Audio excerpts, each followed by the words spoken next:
Hello and welcome, dear listeners. What's this?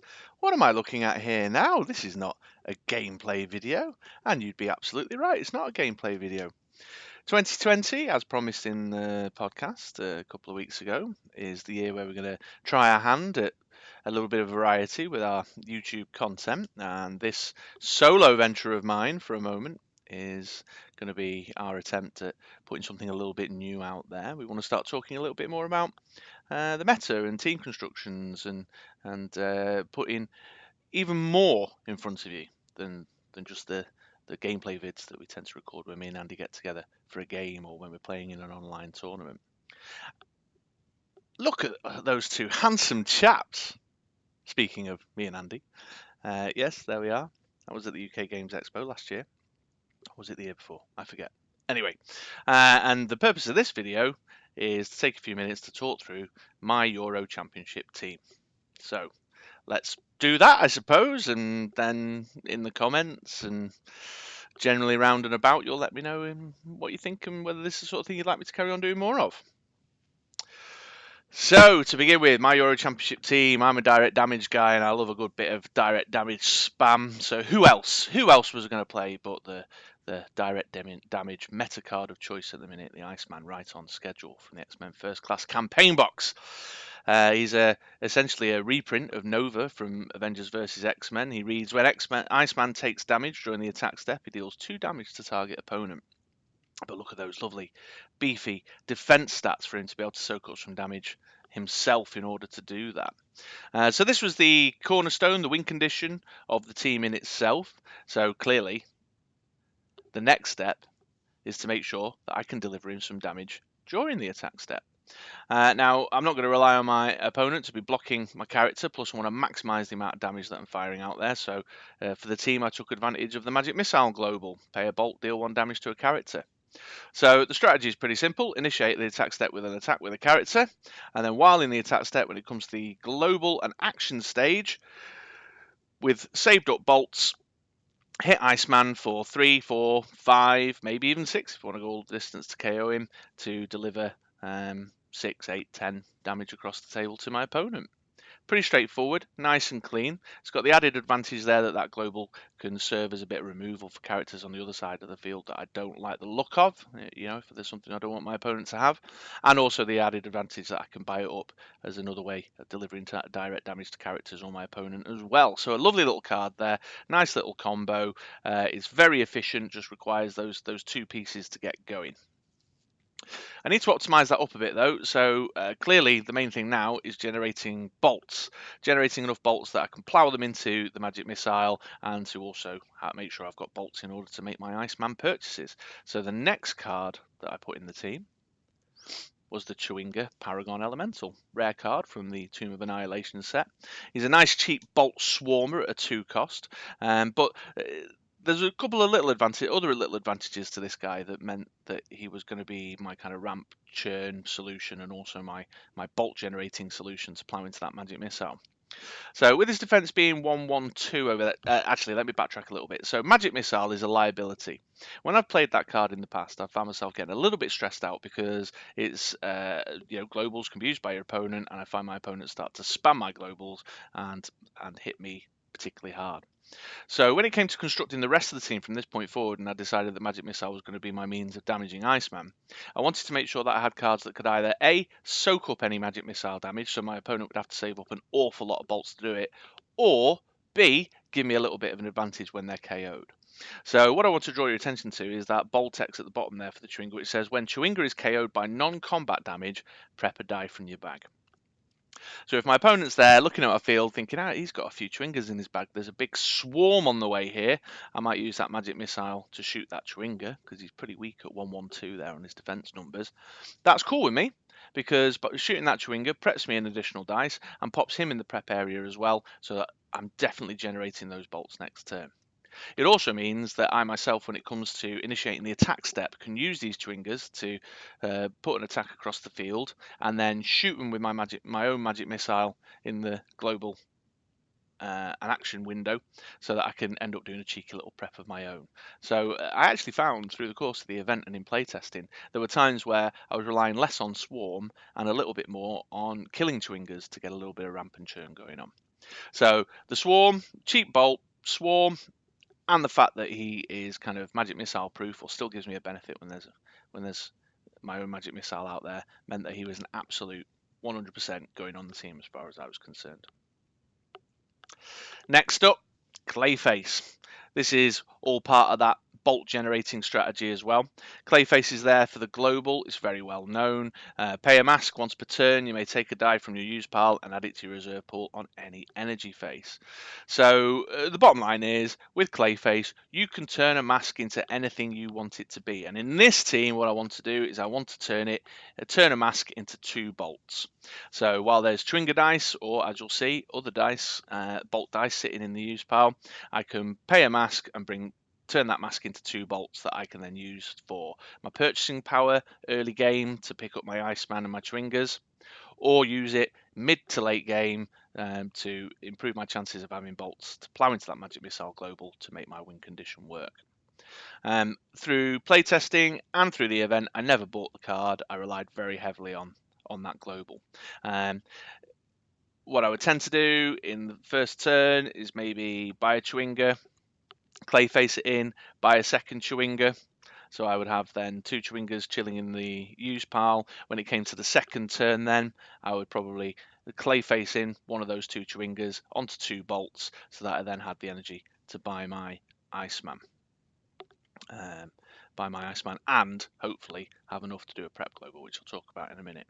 So early doors, purchasing power, getting me those bolts, turning that mask into what I need it to be so that I can buy my Iceman dice, but then mid to late game, transforming masks into bolts, into 2 bolts in fact, so that I can maximize my ability to use that magic missile.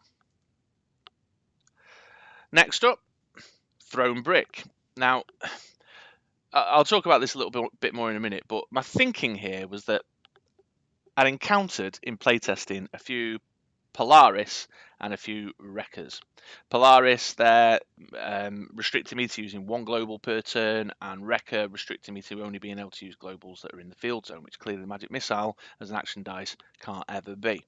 So my thinking there was this was kind of like a plan B backup solution, that if I needed to ping my Iceman in the combat step, I could buy thrown bricks, throw the bricks at Iceman in the combat step. That would then still deal the damage to my opponent and give me some additional cheeky bit of prep, a bit more churn going on. What I found, I used it a little bit in playtesting, so I stuck with it when it came to the European Championship event, but what I found is when I actually got to the Euros, I did not buy a single thrown brick dice, and in fact there was a few occasions where I found I'd handed my opponent a really useful thing that they were able to make use of, especially in a meta where there's things like Boom Boom and Attune characters hanging around, and unblockable Yuan-Tis and the like. So I'll come back to it in a minute, but this did go on the team, and there was some thinking going on behind it, but it was a bad choice all told, I think. Bad choice. All right, next up then, Steve Trevor. So that's all my kind of win condition stuff. And as you can see, I've not put a pivot win condition in there. I've just gone all in on optimizing the Iceman. So now I need a bit of kind of control, a bit of assistance in helping me stay strong, prevent run some interference on my opponent's win conditions, and protect my own win condition. Steve Trevor is the first part of the puzzle to that. So he's there. He's a relatively cheap bulk character at a 3 cost. His game text reads, when Steve Trevor is KO'd, you may immediately purchase a Wonder Woman die for up to 3 less and prep it. And the Wonder Woman I went with was Wonder Woman Reflections, 5 cost mask. She's from the Wonder Woman and Superman starter set. And she reads, while Wonder Woman is active when fielded and when attacks abilities are ignored. So, because she's a blanket halt on when fielded and when attacks abilities, and my Iceman win condition is neither of those, but many other win conditions are, I felt like this was just a strong piece of control to put in the team. There were 2 win conditions that I had particularly in mind where I felt I wanted this Wonder Woman in the mix. That was the Green Lantern Human from the Justice box set, which is like the watered down version of the old Lantern Ring, and the Collector Nobby combo, or just generally Collector using when fielded on things, like fireflies and what have you. So those were my two main inspirations for that. But also with the magic missile, it meant that there was lots of other fun kind of shenanigans that I could pull. So Shriek, absolutely hate Shriek. It's well documented. Many of you watching this now will know how I feel about Shriek. But with the magic missiles, with the thrown bricks, I've got the damage potential to remove dice on the other side of the field. So shoot her off once Wonder Woman's in the field, prevent her from coming back in. Same again with Mimic, the Mimic borrowed talent that many people use with sidekicks for mega ramp. Once Mimic's out in the field and he's copied a sidekick, he has a very weak defense because he takes on board the sidekick's one defense. Magic missile him off after Wonder Woman's out. My opponent can't refield him. Well, he can refield him, but he won't get the element of targeting a character when he refields it to get that ramp back up and running. So I've cut off an option there. So while initially it was put on there as a bit of control to run interference on win conditions like Green Lantern and the Collector Nobby combo, she also proved very useful for kind of cutting out annoying little things that might get in my way. There's another Mimic, the flying, blasting, slashing, for example, as a when fielded game of text that she cuts off, and many, many more besides. So pop Steve Trevor in the field. He's got really weak defense there at 1 across the board. That means I can magic missile him off to KO him, and then buy my Wonder Woman for a mask and another, and drop her immediately in the prep area. Set me up for a following turn where I've got Steve Trevor rolling, who I can then roll for bolts to use for my other bolty stuff, and then Wonder Woman rolling in to be fielded to run a nice bit of interference. And she's got the defense numbers 3, 5, 7, so she can sit pretty tight, not feeling too afraid of any magic missile blasts. And in the words of my good friend across the water, my colonial buddy Jordo, if they save up 7 bolts to shoot that Wonder Woman, do you know what? Well done to them. Have at it. Next up on the team, Yellow Lantern Ring. So I mentioned about Polaris and Rekka before as two kind of very key challenges that this team needs to overcome to deliver that damage. There's also other little pests out there, such as the Black Widow agent that reduces damage down to 1, or by 1, sorry, or Bishop, another X-Men who cancels any direct damage delivered. So they all cut my Iceman off. So I needed a way of removing them from the field, but I also wanted to make sure that I had more ways of generating bolts. So that's where I looked at the Yellow Lantern Ring, the Weaponer's Ring. It says there, character dice in your reserve pool gain Intimidate. It's a 2-cost bolt. So it meant that with this dice here, especially with the amount of Chewingas I had rattling around, that I could fire off the Yellow Lantern Ring, field the Chewinga, remove the Bishop, so that I was sitting pretty and comfortable to use my magic missile, get rid of that Polaris, get rid of that Rekka, get rid of that Bishop, etc, etc. So just a really useful way of getting rid of any annoying pests. But you know what? If it didn't roll, that's fine. It's another 2 bolts in the mix, and there's things I can do with bolts. I can buy more of my Iceman dice. I can buy more of my Chewingas. I can plow it into magic missile, so it still can contribute to some removal. So just overall, a really handy card there. For a bit of cheeky removal, but also because it's Intimidate, it gets around the when fielded being ignored by Wonder Woman. All right then, Scarlet Witch.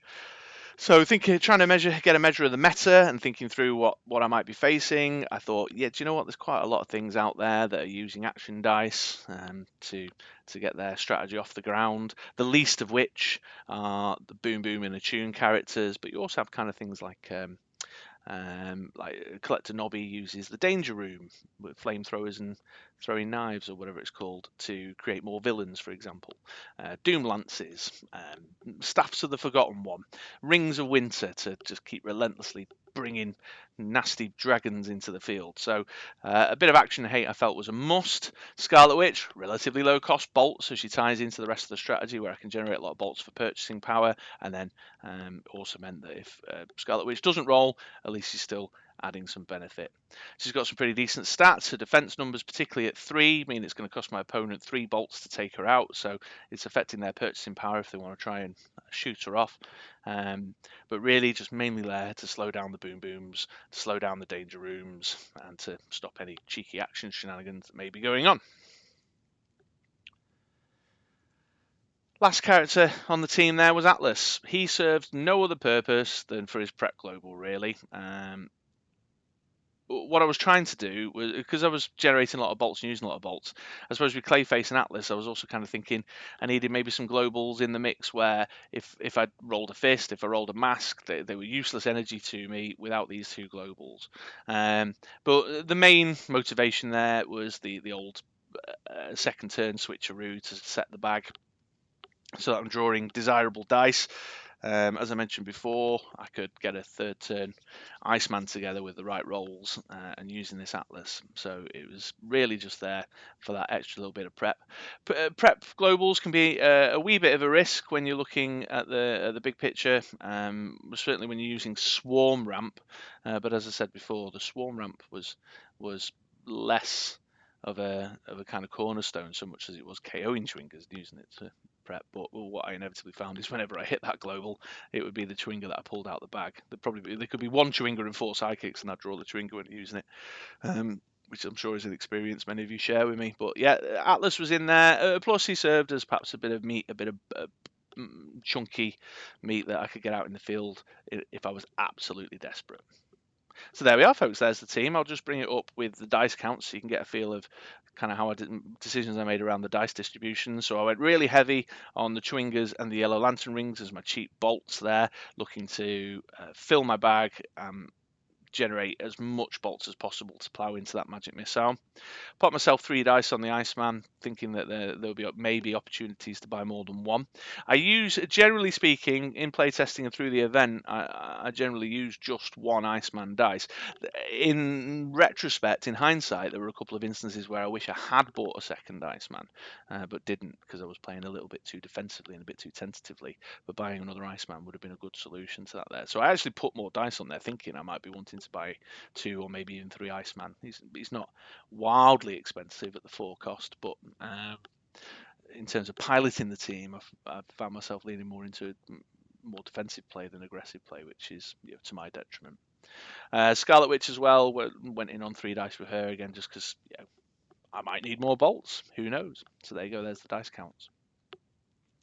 So when I was talking about Throne Brick, I said I'd come back and revisit that. I think if I was to take a closer look at the team after playing it through playtesting and in the event itself, there were a few lessons learned and there would be a few things that I might want to change up.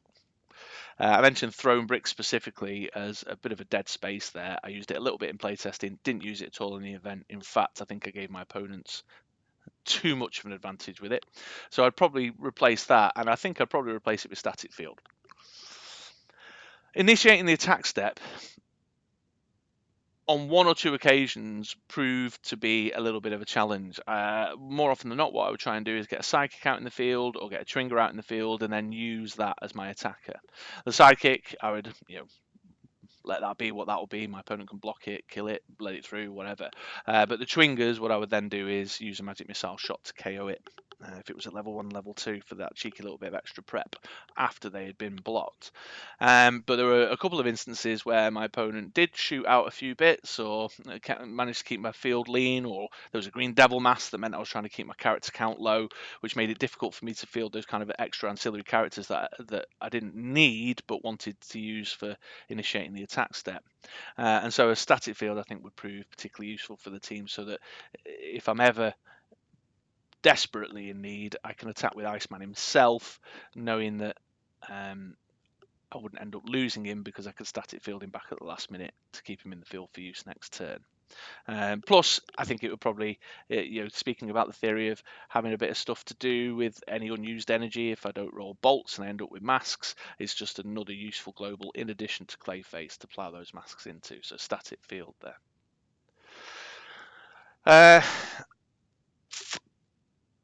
Bishop, yeah. So the one thing that I had the bad measure of, and that was ultimately my downfall and got me knocked out in the top 8, was that I hadn't really thought through how I was going to play other Iceman teams very well. So while I put a lot of thought into, hopefully it's apparent to you, I put a lot of thought into what if there's a Boom Boom, what if there's a Gold Dragon, what if there's a Green Lantern, what if there's a Collector Nobby, what if there's an Atlantis, blah blah blah blah, and I'd put some control measures and some interference in there.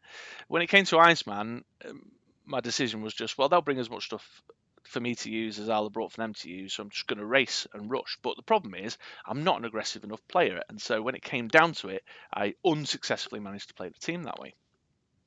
So I think some form of control that would help me survive a mirror match a little bit better. Wonder Woman is great, and you know, she may even stay, but I would possibly even consider a kind of secondary layer of direct damage control, such as Bishop, or to take a leaf out the Eventual Champions book, Peter van der Velde, the Black Widow agent, so at least then I'm halving the damage. And she's got the added advantage of not being able to be targeted by globals.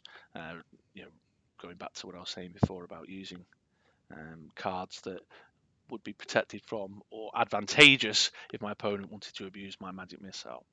So if I was to look at the team again and ever play the team again, there'd be a little bit of tinkering I think I'd do after the experiences of playing at Euro Championships that would mean a little bit of switching out, a little bit of a changeroo to take Throne Brick out, perhaps put a more useful basic action in there, such as Static Field for its global, and maybe a little closer look at the team to think about putting in something to help me with other Iceman direct damage teams. So there we go, folks. There's my European Championship team. Played it to the top 8 on the day, which I'm very proud of. Got knocked out by James Blore and his more kind of aggro-focused build of an Iceman, and pretty much beat me up, the big meanie. But very pleased with the way that it went. But more importantly, if this is the sort of video content that you think, yeah, okay, I can see this adding a bit of value to the Ministry of Dice channel, I'd like to see more of this type of stuff, then please do let me know. Pop a like on, give us a comment down below, give me some feedback. Or if you've got any thoughts on the team, have you got any ideas as to what a good switcheroo might be? Have you found an Iceman counter that hasn't occurred to me or is not quite as obvious as Bishop or Black Widow? Then, you know, let's have a conversation. Let's get into it. I've got one more of these prepared that I'll put out in the next few days just to give you a further, deeper sense of what I might like to try and do with these types of videos. If they prove of interest and successful, I'll carry on doing them. If not, then, you know, we'll move on and try something else. Trial and error and all that. So thanks for watching, and I'll see you soon. Bye-bye now.